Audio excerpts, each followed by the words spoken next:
draw me near. In your embrace I belong. For all I ever need is you. All I ever need is you. Yes, Lord. All I ever need is you.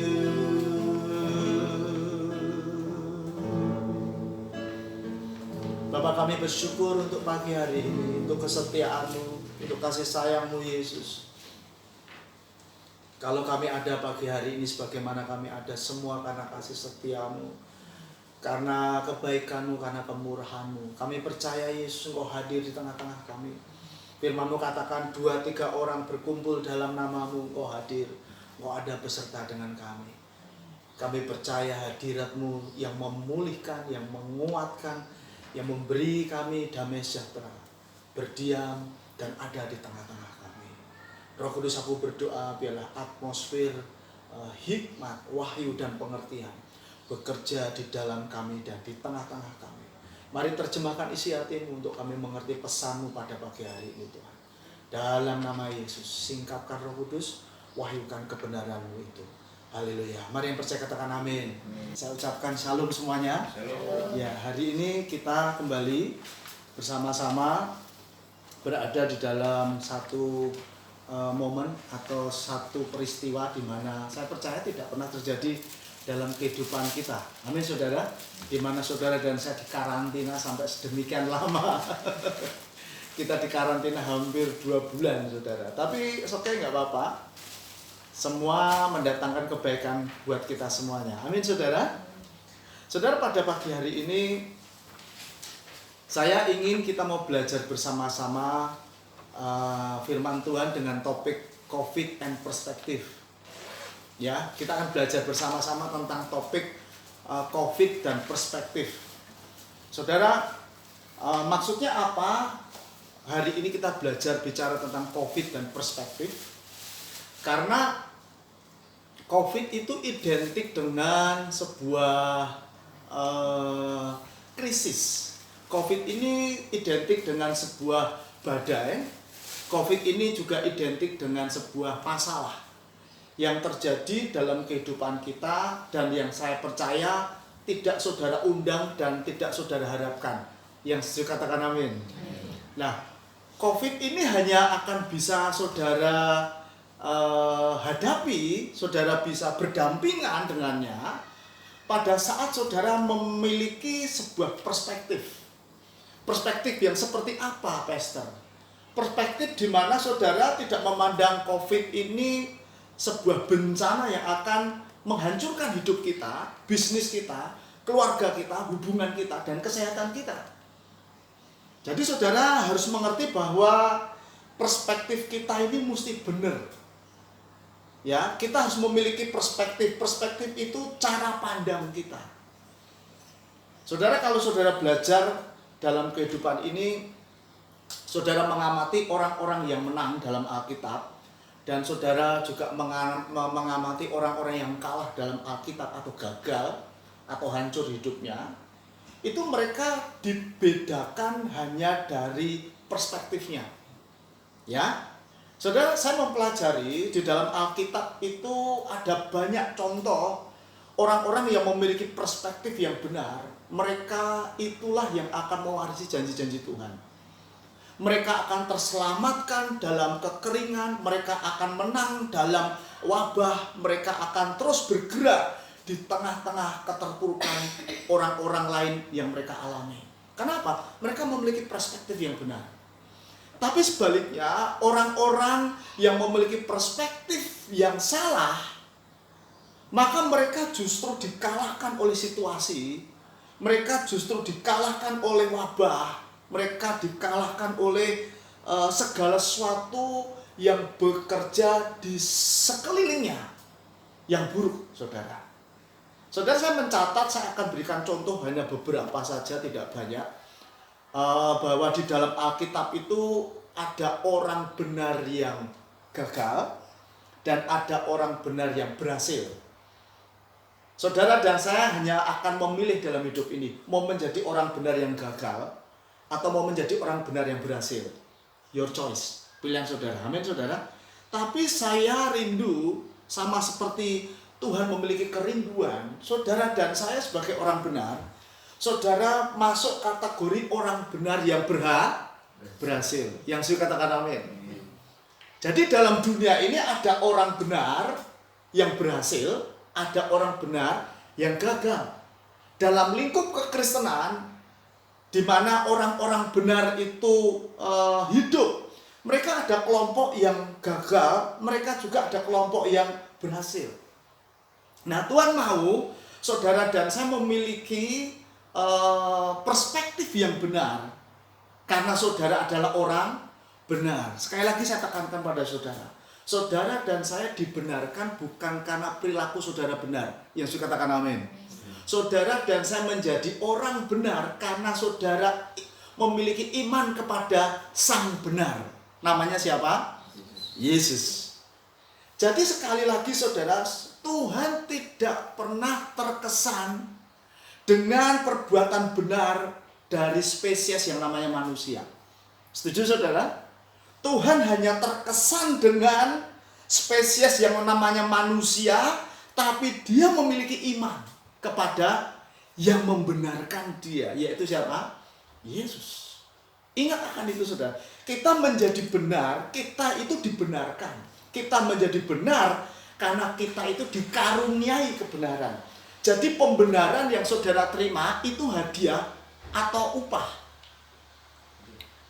Ya, saya ulangi lagi. Jadi kebenaran yang saudara dapatkan, pembenaran yang kita dapatkan itu hadiah atau upah? Hadiah.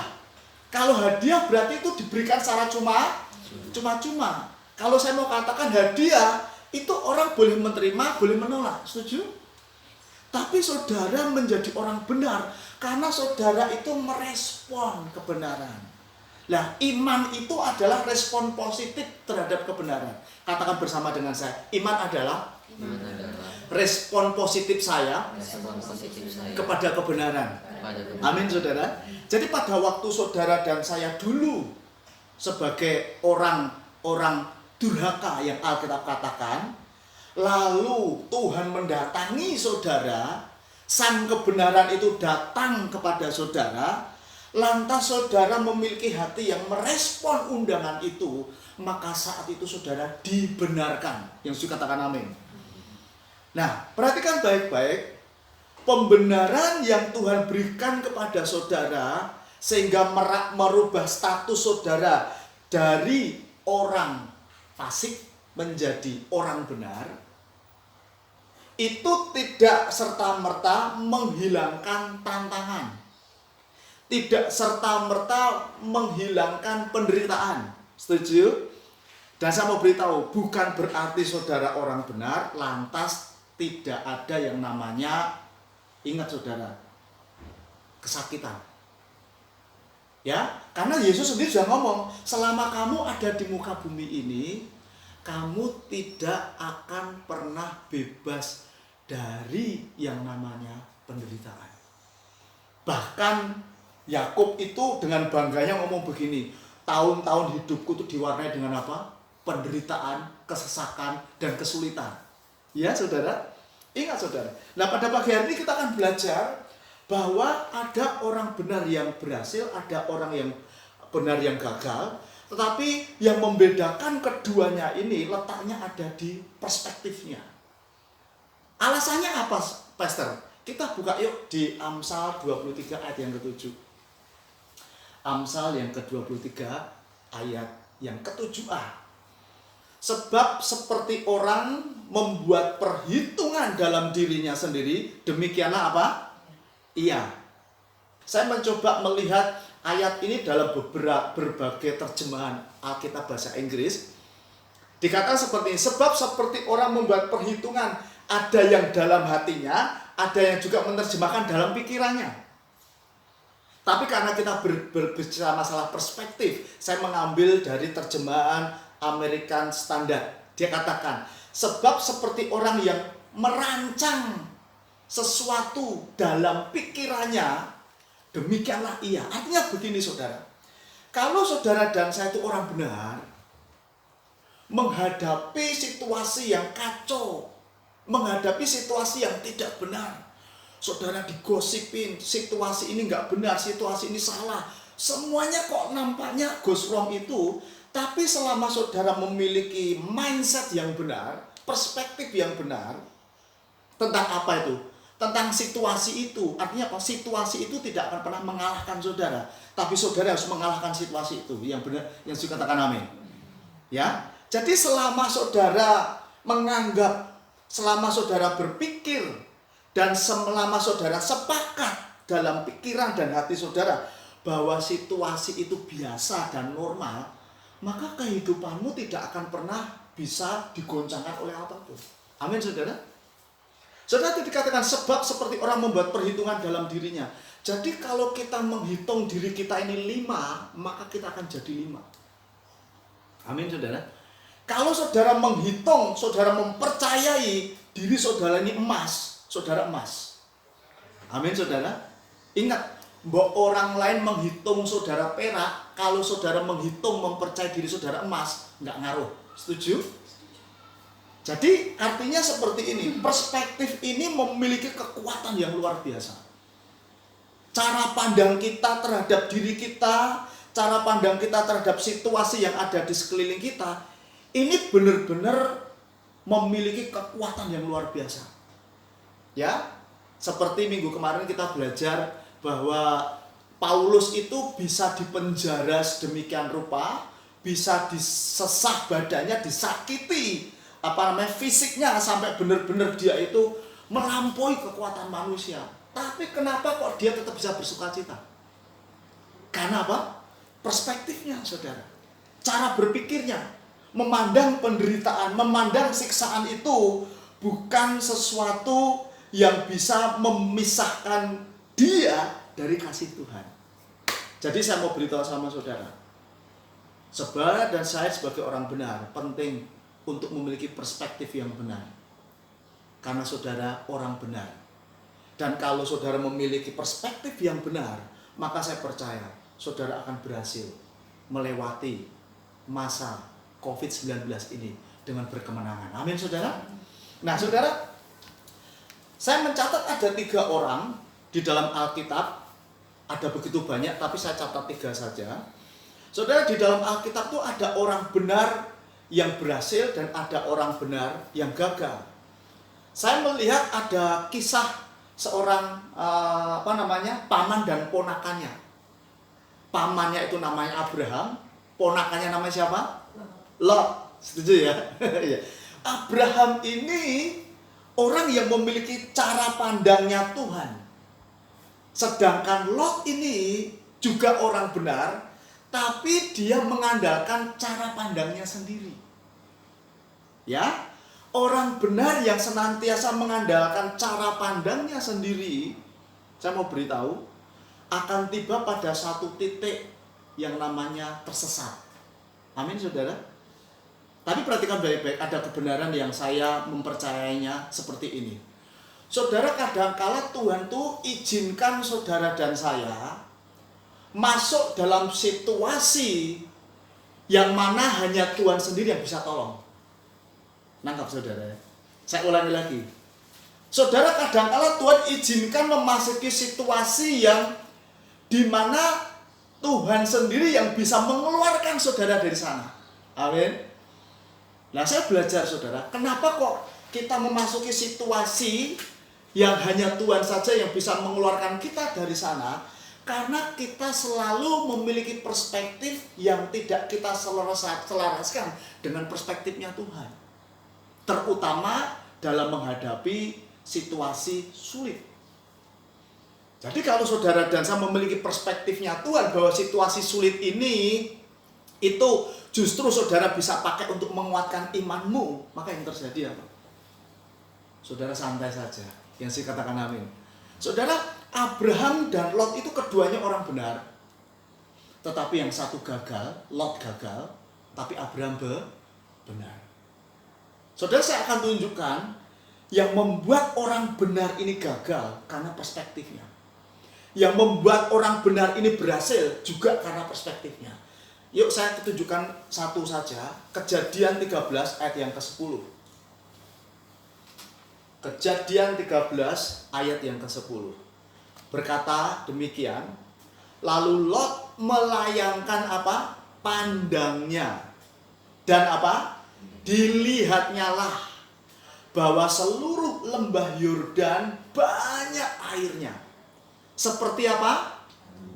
Berarti kalau seperti taman Tuhan itu benar-benar taman Tuhan atau bukan kan? Bukan. Kalau misalkan saya ini mirip Jokowi, berarti saya Jokowi apa enggak? Bukan ya. Saya hanya apa? Seperti Jokowi. Ya, oke lanjutkan ya. Dikatakan dua ya, seperti taman Tuhan, seperti tanah Mesir. Dikatakan Lot itu memandang, saya lanjutin ya, sampai ke Soar. Hal itu terjadi sebelum Tuhan apa? Memusnahkan Sodom dan Gomora. Perhatikan baik-baik. Orang yang perspektifnya seperti Lot, dia selalu memandang sesuatu dari sudut pandangnya sendiri, bukan dari sudut pandang Tuhan. Artinya seperti ini saudara. Apapun yang kau lihat, apapun yang kau mulai, apapun yang kau pikirkan, ketika saudara tidak melibatkan Tuhan, maka yang terjadi apa? Engkau bergerak atas pengertianmu sendiri.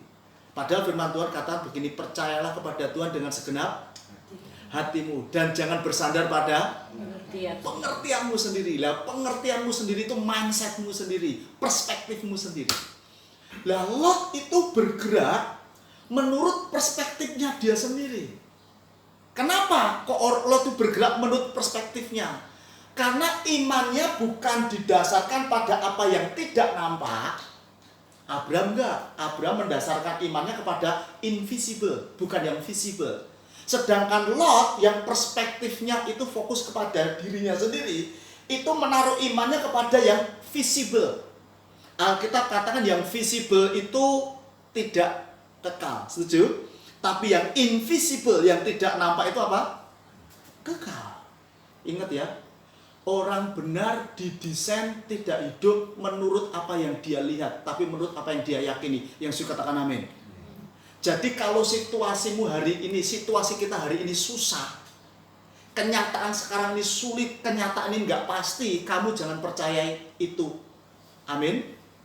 Ingat saudara, kalau kita mempercayai kenyataan, kita akan menerima kenyataan. Tetapi kalau saudara dan saya mempercayai kebenaran, kebenaran itu akan merubah kenyataan. Yang dikatakan amin. Lah, Lot itu tidak bergerak berdasarkan iman, tapi dia bergerak berdasarkan penglihatannya. Ingat ya saudara, percaya nggak? Dunia juga bisa memberikan seperti yang Tuhan berikan. Setuju? Setan bisa memberikan seperti yang Tuhan berikan. Setuju? Karena Yesus sendiri ditawari. Kalau kamu apa? Nyembah aku, dia ngomong gimana, tak? Oh, maaf. Dia ngomong seluruh dunia loh, saudara. Perspektifnya Lot itu memandang apa yang visible, dikatakan seperti taman Tuhan. Dikatakan seperti, kenapa dia ngomong taman Tuhan? Tuhannya dilibatkan, saudara. Harusnya kan seperti taman kan? Taman gitu aja kan, seperti taman yang indah. Tapi kenapa dikatakan seperti taman Tuhan? Ingat ya, orang yang perspektifnya berpusat pada dirinya sendiri selalu mengatakan segala sesuatu ini rencana Tuhan. Ini sesuai dengan kehendak Tuhan. Ini sesuai dengan Tuhan. Kenapa?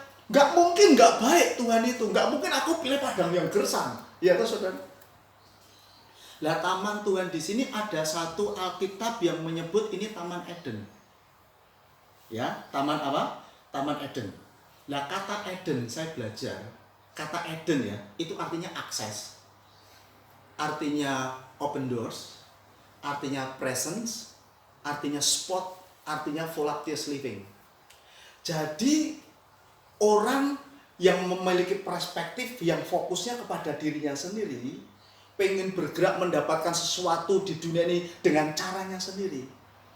Dia berpikir seolah-olah apa yang baik itu itu dari Tuhan. Itu tuntunan Tuhan. Saya katakan belum tentu, saudara. Setuju? Karena kadangkala apa yang baik menurut penilaian kita itu belum tentu apa? Baik untuk Tuhan. Karena di sini tidak diceritakan bahwa ini yang diingini Tuhan loh. Nggak ada katanya di situ. Setuju, saudara? Berarti dia menilai, menghitung segala sesuatunya menurut perspektifnya sendiri. Bahwa ketika aku pilih Sodom dan Gomora, aku terakses dengan Tuhan. Aku mengalami pintu-pintu terbuka dari Tuhan. Aku berada di presence-nya, di hadiratnya Tuhan. Tidak, saudara. Hati-hati, saudara. Nanti kalau saudara baca di ayat berikutnya, Abraham itu ketika memutuskan hendak kemana, Abraham tanya sama Tuhan, Tuhan, kami harus kemana? Akhirnya Tuhan mengarahkan dia untuk memilih justru bukan di lembah, tapi di tempat yang tinggi. Memang seringkali ketika saudara dan saya dibawa ke lembah sama Tuhan, memang di lembah itu banyak yang memikat hati kita. Setuju nggak, saudara? Nggak pernah dalam sejarah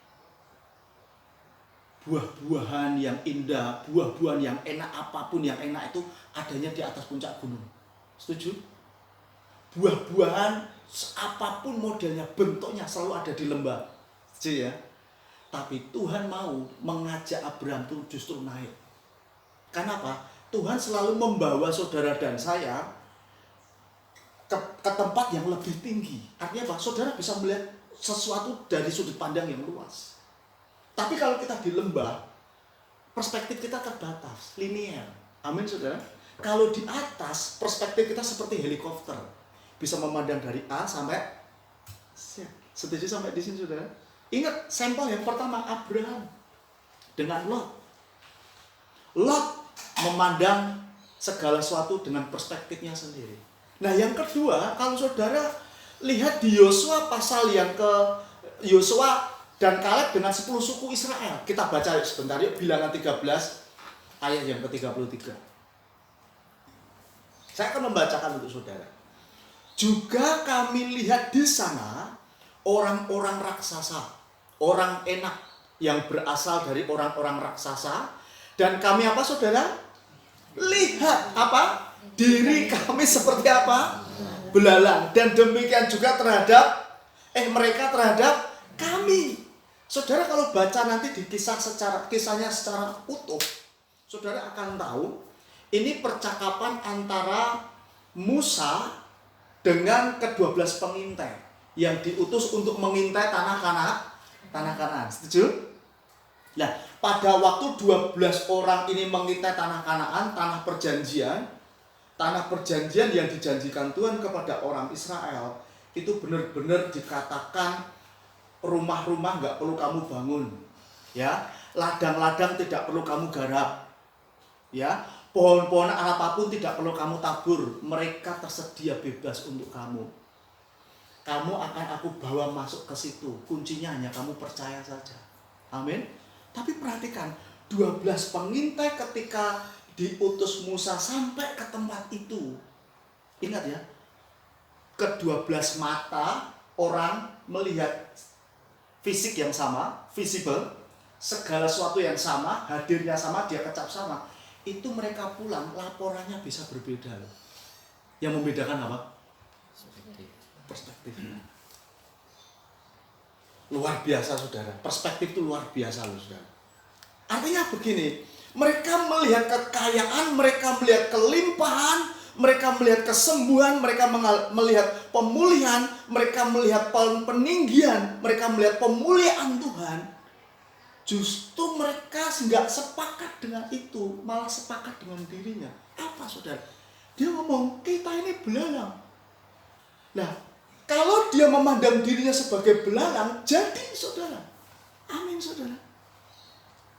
Maka, saudara, pagi hari saya mengingatkan buat kita semua orang benar.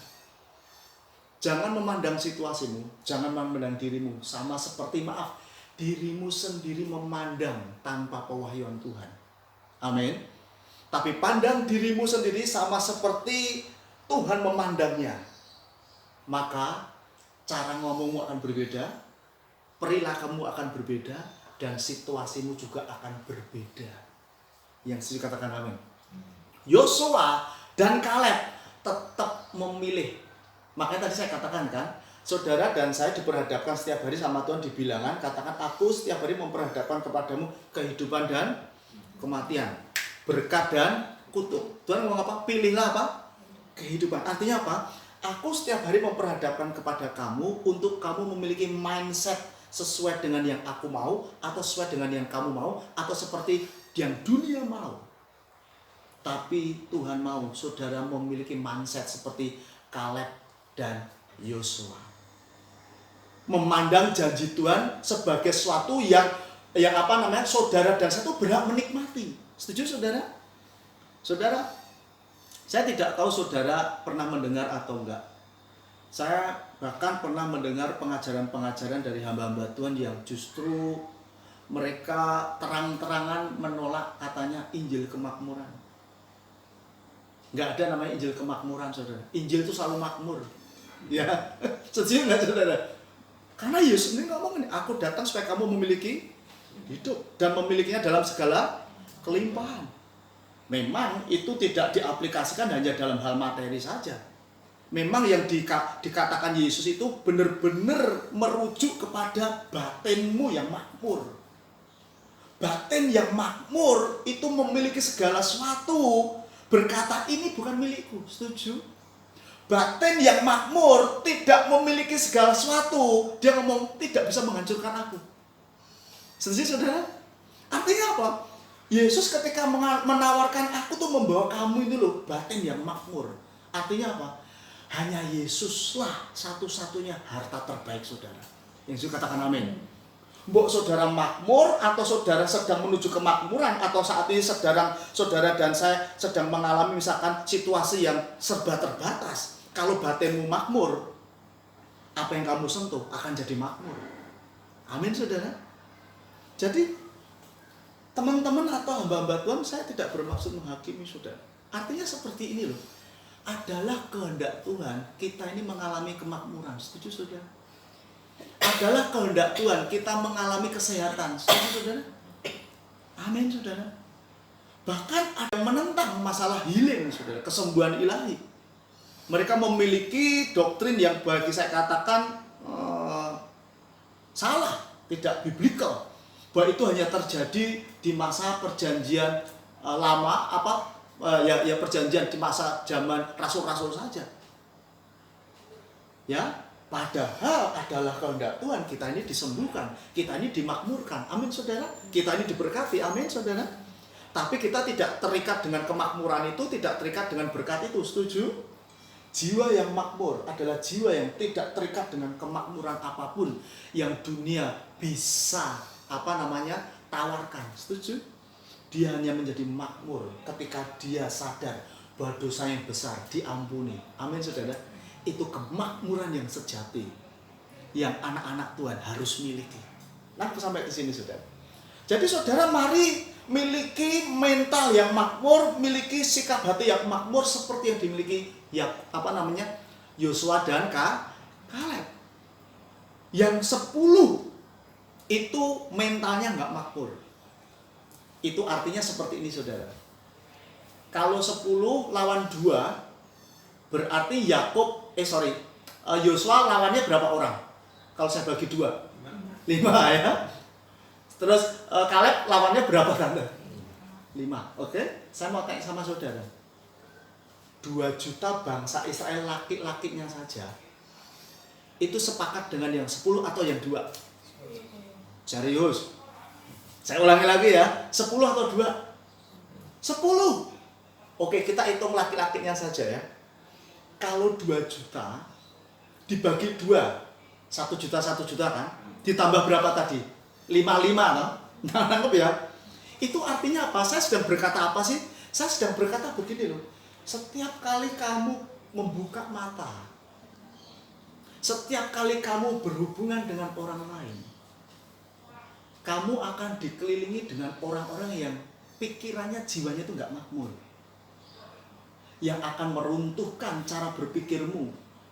Yang akan mengeluarkan imanmu dari dalam diri. Tapi kamu harus tetap berpegang teguh pada janjinya. Amin saudara. Itu tanda engkau memiliki jiwa yang makmur. Haleluya. Amin saudara. Bayangkan dua lawan apapun. Jadi jangan heran ya kalau sekeliling kita ini dipenuhi orang-orang yang negatif. Setuju? Bayangin dua lawan berapa tadi tante? Jutaan tante. Ya, maaf loh, termasuk juga diri saudara sendiri ketika saudara lemah, pikiran kita ini bisa nggak makmur loh, setuju nggak? Yang ngomong juga ngalami, tahu nggak? Yang ngomong ini kadang-kadang ngalami, saudara. Kapan itu? Ketika saya tidak memilih untuk sepakat dengan Tuhan. Nah, jadi ikuti Yosua dan Kaleb, pikiran dan jiwanya makmur, perspektifnya itu cerdas. Amin, saudara. Saya menyarankan kepada anak-anak saya, kamu jangan hanya cerdas di sini, tapi kamu perlu cerdas di sini. Amin, saudara. Kita ini mesti ke sini, ngerti Tuhan di sini, jangan berhenti di sini, harus sampai di sini. Amin. Artinya begini, kalau engkau tahu mengampuni itu dikehendaki Tuhan, kalau saudara dan saya tahu mengampuni itu menyehatkan badan, pada waktu saudara suruh mengampuni si A, itu tidak hanya sekedar berhenti jadi pengetahuan, tapi menjadi kehidupan. Pada saat saudara memilih, ya wes lah, meskipun aku sakit, aku ngampunilah. Itu artinya pengetahuan berubah menjadi apa? Nah, ya yang Tuhan mau tuh kesini, turun kesini. Jangan hanya kesini saja, tapi nggak pernah turun kesini. Setuju gak? Apa yang kamu tahu tentang firman sudah sampai turun ke sini. Kalau di sini sudah terjadi peremukan, yang ngerti katakan amin. Kalau tidak ada peremukan, tetap di sini. Amin. Ngerti, aku diberkati, gitu kan? Tapi cuma di sini toh, nggak sampai di sini. Begitu ngerti, aku diberkati, lali dengan menjadi berkatnya. Setuju? Harusnya diberkati untuk memberkati. Kenapa lupa? Sininya yang berat.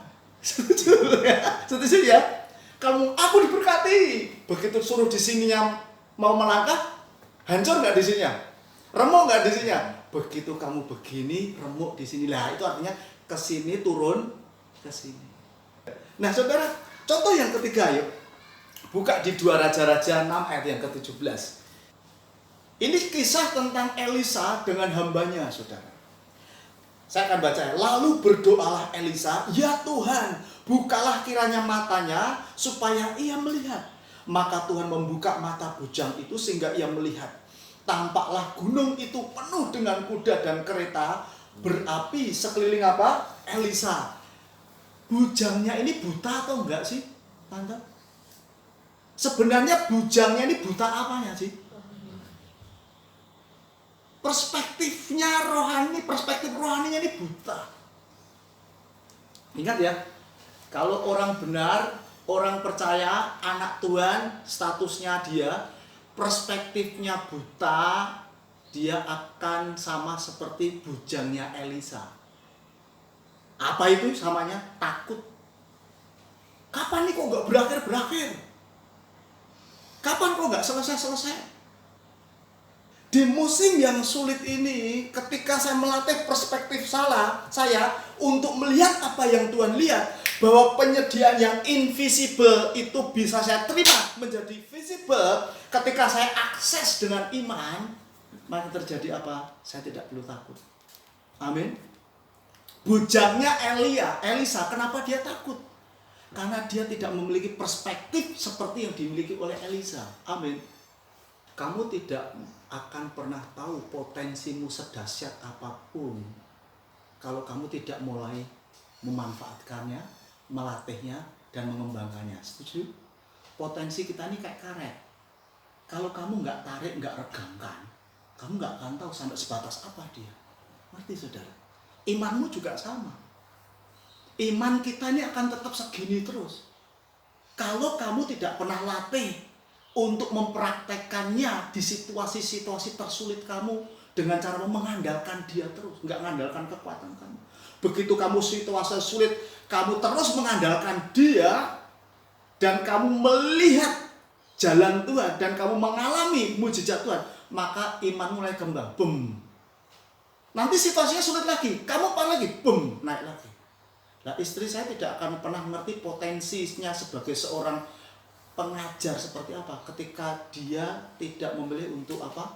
Belajar. Tapi ketika dia memilih untuk belajar, mendengar, belajar nulis, lama-lama potensinya megar. Amin, saudara. Ingat, masih ingat apa kata saya? Tempat terkaya di atas muka bumi ini di mana? Iya. Kenapa? Di sana terkubur banyak potensi-potensi luar biasa dari manusia yang tidak digunakan. Amin. Siapa di sini yang mau ketika meninggal kamu ditemukan Tuhan kosong? Amin. Saya mau, saudara. Artinya apa? Potensi saya benar-benar sudah saya kembangkan maksimal.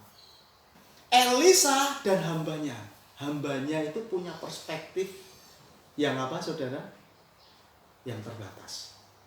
Tapi Elisa punya perspektif yang tidak terbatas. Oleh sebab itu, saya berdoa untuk saudara, supaya Tuhan membuka perspektif saudara. Agar apa? Saudara melihat situasi apapun, saudara melihat tangan Tuhan, saudara melihat penyertaan Tuhan. Amin, saudara. Padahal Israel lagi dikepung oleh tentara bangsa Aram ya. Dia ngomong gini, yang menyertai kita jauh lebih apa? Banyak. Itu artinya apa? Dia melihat yang tidak kelihatan seolah-olah itu sudah kelihatan. Itulah yang namanya iman.